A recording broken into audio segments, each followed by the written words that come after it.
ہم بندے کی قدر اس کے قریب رہتے ہوئے کر لیا کریں۔ کئی مرتبہ یہ دیکھا گیا ہے کہ میاں بیوی جھگڑے میں ایک دوسرے کو طلاق دے دیتے ہیں۔ جب ہوش آتی ہے تو خاوند اپنی جگہ پاگل بنا پھرتا ہے اور بیوی اپنی جگہ پاگل بنی پھرتی ہے۔ پھر ہمارے پاس آتے ہیں کہ مولوی صاحب کوئی ایسی صورت نہیں ہو سکتی کہ ہم پھر سے میاں بیوی بن کر رہ سکیں۔ ایسی صورتحال ہرگز نہیں آنے دینی چاہیے۔ درگزر اور افہام و تفہیم سے کام لینا چاہیے، بلکہ ایک روٹھے تو دوسرے کو منا لینا چاہیے۔ معزز سامعین، ازدواجی زندگی کے بارے میں ہمارا مشرقی معاشرہ آج بھی الحمدللہ بہت پرسکون ہے۔ بعض مشرقی لڑکیاں تو اس قدر پاک دامن ہوتی ہے کہ ان میں حوروں کی صفات جھلکتی ہے۔ خاوندوں کی عاشق، غیر مردوں کی طرح مائل نہ ہونے والیاں، یہ اسلام کی برکت ہے کہ مشرق میں آج بھی بعض ایسی معصوم جوانیاں ہوتی ہیں جو اپنے گھر سے قدم نکالتی ہے تو ان کے دلوں میں کسی غیر مرد کا دخل نہیں ہوا کرتا۔ کئی ایسی بھی ہوتی ہے کہ خاوند کا سایہ سر سے اٹھ گیا، بچوں کی خاطر اپنی پوری زندگی گزار دیتی ہے۔ جس عورت کا خاوند فوت ہو جائے اس کی تو بہار خزاں میں تبدیل ہو گئی، مگر یہ خزاں کے موسم میں بھی اپنے پروں کے نیچے اپنے چھوٹے چھوٹے معصوم بچوں کو چھپا کر اپنی زندگی گزار رہی ہوتی ہے۔ اللہ اکبر۔ علماء کرام نے ایک واقعہ لکھا ہے کہ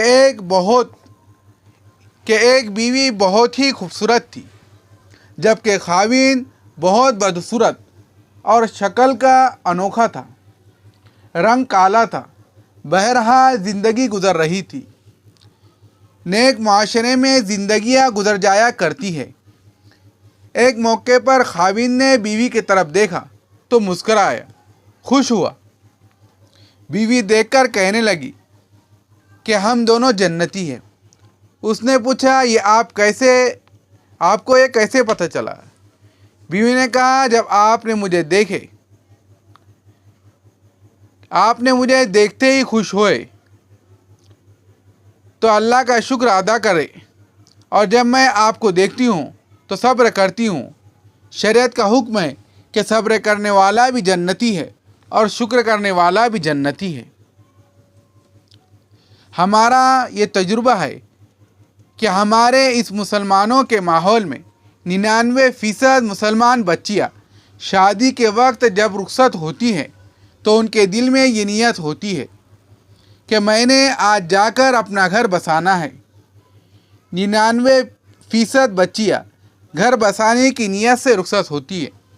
آگے خاوند پر منحصر ہے، اگر اس نے صحیح برتاؤ کیا تو گھر آباد ہو جائے گا، غلط برتاؤ کیا تو گھر برباد ہو جائے گا۔ تو گھر کی بنیاد یہ خاوند پر منحصر ہوتی ہے کہ وہ کس طرح بیوی کو رکھتا ہے۔ بیوی تو آتی ہی اس نیت کے ساتھ ہے کہ میں نے تو اپنا گھر بسانا ہے۔ آخرکار اس نے ماں کو کیوں چھوڑا، باپ کو کیوں چھوڑا، بہن بھائیوں کو کیوں چھوڑا، اپنے وطن کو کیوں چھوڑا، اپنے گھر کو کیوں چھوڑا؟ سب کچھ اس لیے کہ ایک بندے کی خاطر کہ میں جاؤں گی تو اس کا گھر بساؤں گی۔ جو بچی اتنی قربانیاں دے سکتی ہے وہ اس سے زیادہ بھی قربان کر سکتی ہے، مگر اس کو خاوند سے محبت ملنی چاہیے، پیار ملنا چاہیے، اچھے اخلاق ملنے چاہیے۔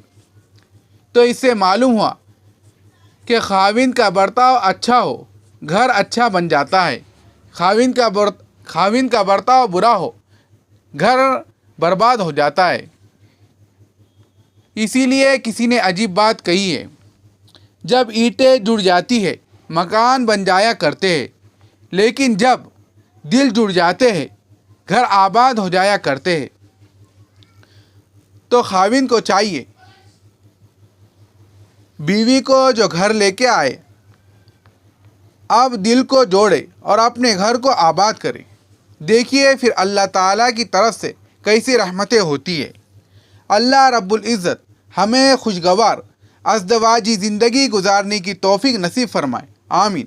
وآخر دعوانا ان الحمد للہ رب العالمین۔